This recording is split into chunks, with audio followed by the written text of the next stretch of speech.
한국인들은 정말 제정신이 아닌 걸까? 한국에서 쓰러진 스페인 여성이 한국 남성이 다가와 자신을 붙잡는 모습을 CCTV로 확인하며 전 세계가 경악하고 있습니다. 이 스페인 여성은 혼자 한국을 여행하던 중 지병으로 인해 갑작스럽게 의식을 잃었습니다. 그녀는 깨어난 후 CCTV를 통해 자신에게 다가온 한국인들이 보여준 행동을 보고 충격에 빠졌습니다. 이후 그녀는 그 장면을 떠올리며 두려움에 휩싸였는데 그녀가 목격한 그 장면은 대체 무엇이었을까요? 안녕하세요. 저는 스페인 출신의 카티아라고 합니다. 저주받은 병에 걸려 꼼짝없이 방 안에 갇혀 죽을 운명이었던 저는 최근에 한국이라는 구원에 가까운 존재에 대해 알게 되었습니다. 이내 기적을 경험할 수 있었는데요. 저는 한국이야말로 지구상에 유일하게 남은 천국이라고 확신하기에 이렇게 글을 작성하게 되었습니다. 일단 저는 뇌전증이라는 다소 희귀한 병을 앓고 있고 이러한 저주받은 운명 때문에 평생 동안 집에서만 지내게 되었습니다. 뇌전증 때문에 언제 어디서 쓰러져 발작을 일으킬지 모르고 10수년째 하고 있는 약물 치료도 거의 효과가 없었기에 좁은 방 안에서만 세상을 배워야 했습니다. 특히 제가 1년의 사고들을 겪은 뒤부터 부모님은 저를 과잉보호하게 되었습니다. 저는 장을 보는 일 같은 기본적인 집안일은 스스로 하고 싶었어요. 그런데 그날도 어김없이 마트에 가기 위해 버스를 기다리다가 그만 발작 증세가 도져서 의식을 잃어버리고 말았거든요. 문제는 저는 도로 위에 쓰러져 버렸기에 자칫하면 달리는 차량에 의해 목숨까지 잃을 뻔했던 것입니다.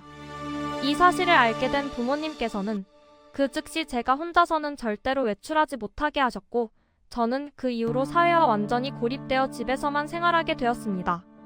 저는 이런 식으로 삶을 연명하는 건 제대로 된 삶이 아니라고 생각했고 그렇게 우울과 불안 증세는 더욱 악화되기만 했는데요. 그런데 그때 제게 좋은 기회가 찾아오게 되었습니다. 바로 일본 회사에 취직했던 언니가 자리를 잡게 되어 저를 일본으로 초대했기 때문인데요.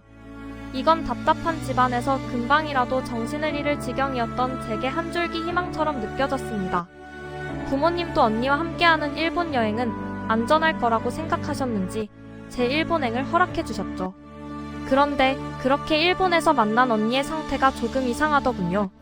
원래는 발랄하고 웃음도 많은 매우 긍정적인 에너지가 넘치던 언니였지만 오랜만에 일본에서 보게 된 언니는 어딘가 모를 불안한 기색이 역력했고 표정도 매우 어두웠거든요. 그리고 저는 곧 언니가 왜 이렇게 변한 건지 완전히 이해하게 되었습니다. 일본인들은 겉으로는 친절한 것처럼 보였지만 알면 알수록 이들만큼 개인주의적이고 음침한 사람들이 없었거든요.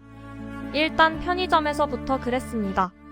일본인 직원들은 앞에서는 무척이나 친절한 것처럼 보였는데 이들은 꼭 외국인 손님들이 나가면 자신들의 언어를 사용하며 시시덕댔거든요.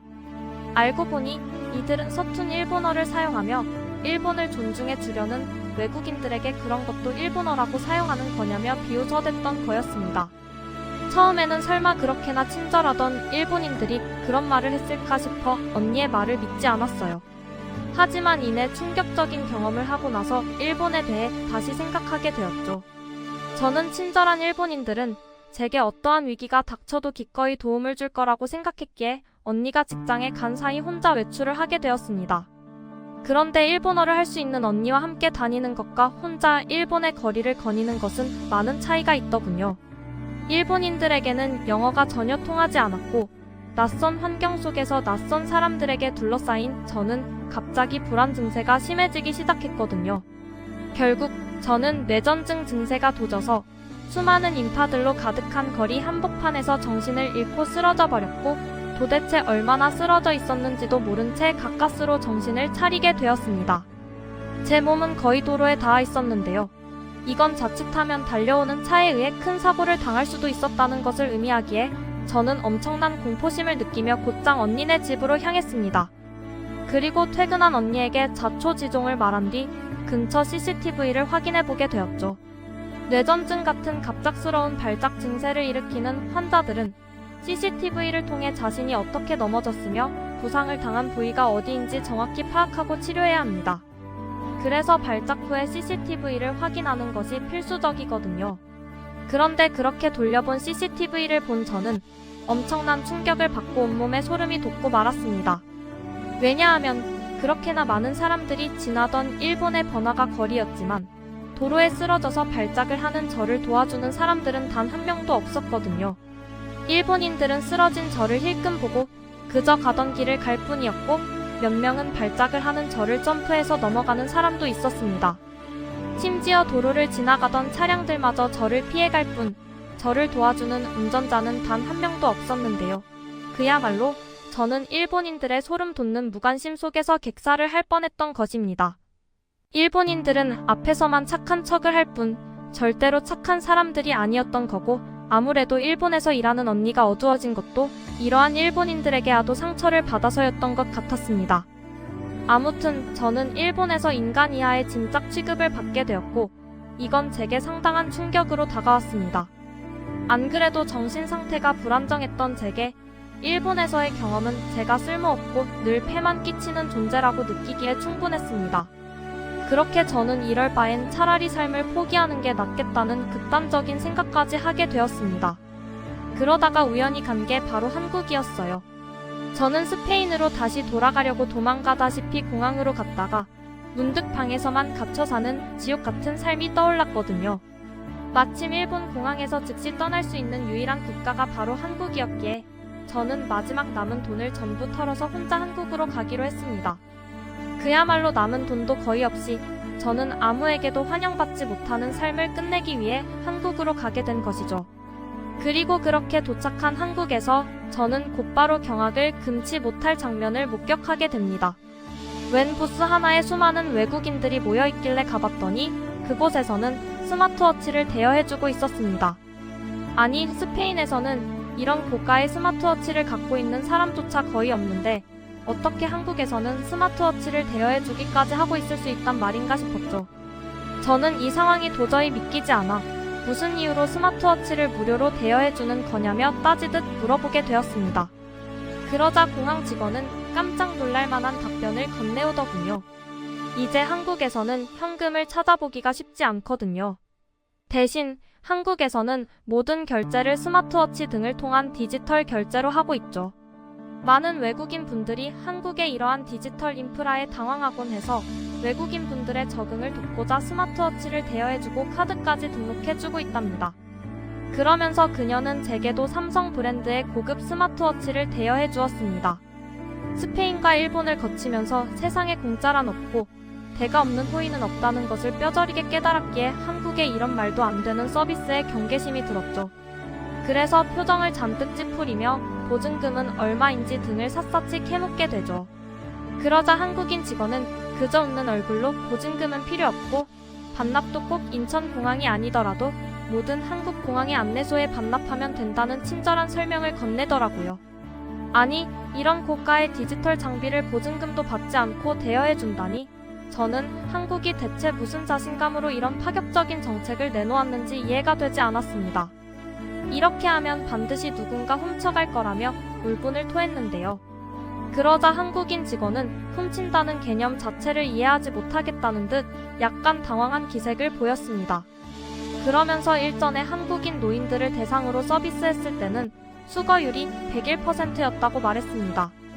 스마트워치가 마음에 들었던 노인분들은 별도로 스마트워치를 구매한 후 자신의 새 스마트워치를 반납하는 경우도 있었다고 덧붙였죠.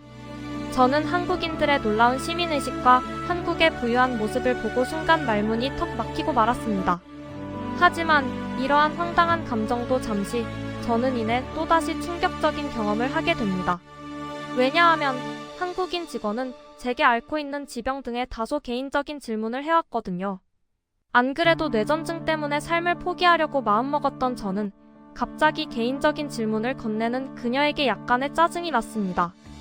그래서 저는 뇌전증을 앓고 있고 하루에도 몇 번씩 발작을 한다며 거의 쏘아붙이듯 대답하고 말았죠.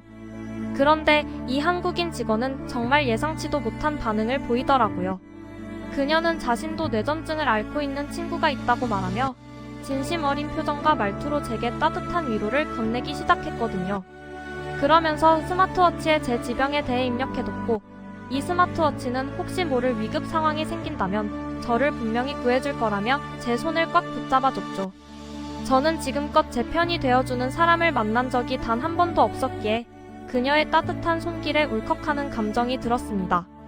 제가 발작을 마친 뒤 주위를 둘러보면 사람들은 발작을 하는 저를 보고는 두렵다는 듯 도망가거나 혹은 일본인들처럼 쓰러진 저를 벌레 보듯 쳐다보며 어떠한 도움도 주지 않는 경우가 대다수거든요.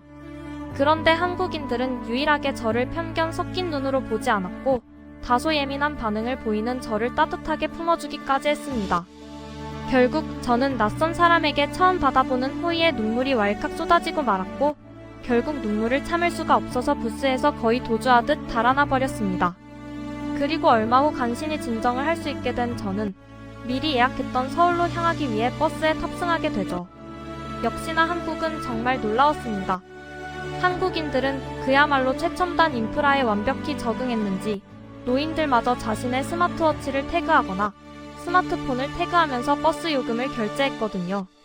분명 일본에서는 무거운 동전을 딸그락거리면서 들고 다녀야 했고 별도의 종이로 된 버스표를 동전을 사용해서 구매해야 했는데 한국에서는 그럴 필요조차 없이 디지털 태그를 통해 환승까지 가능했죠. 한국은 그야말로 일본보다 30년은 앞서 있는 듯한 인프라와 디지털 적응력을 보여줬고 특히나 집에서만 갇혀 살던 저는 이러한 최신 기술에 더욱 놀랄 수밖에 없었습니다. 하지만 위기는 정말 예기치 못하게 찾아오더군요. 버스에서 내린 저는 예약한 숙소로 향하려고 했는데 이내 남은 데이터가 없다는 것을 인지하게 됐거든요. 저는 어차피 모든 것을 끝내기 위해 한국으로 왔기 때문에 공항에서 데이터가 제공되지 않는 기본 유심만 구매했습니다. 공항에서는 무료 와이파이를 사용할 수 있어서 불편함을 느끼지 못했지만 지금은 와이파이를 이용할 수 없는 환경이었죠. 따라서 스마트폰 지도를 확인할 수 없는 저는 그야말로 눈뜬 장님이 되어버린 상황이었습니다. 그런데 그렇게 한국의 길거리 한복판에 서서 벙쪄있는 제게 무한 한국인들이 접근하기 시작하더군요. 이들은 뭔가 문제가 있는 듯한 표정을 짓고 있는 제게 다가와 도움이 필요한지를 물으며 기꺼이 손을 내밀어 주었습니다. 저는 일본에서와는 다른 관심에 약간 당황하면서도 현재 데이터를 사용할 수 없어서 휴대폰 GPS 기능을 사용하지 못하고 있다고 말했죠. 그러자 한국인들은 지금 무슨 뚱딴지 같은 소리를 하는 거냐고 말해오는 듯한 표정을 짓더니 한국에서는 어디든 무료 공공 와이파이가 제공되므로 데이터가 필요 없다는 대답을 건네는 거 아니겠어요?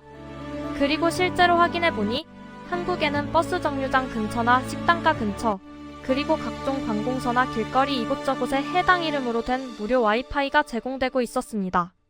심지어 어떤 한국인 남성은 정 어려우면 자신의 데이터를 켜줄 테니 함께 숙소로 가자면서 저를 데려다 주려고까지 했는데요.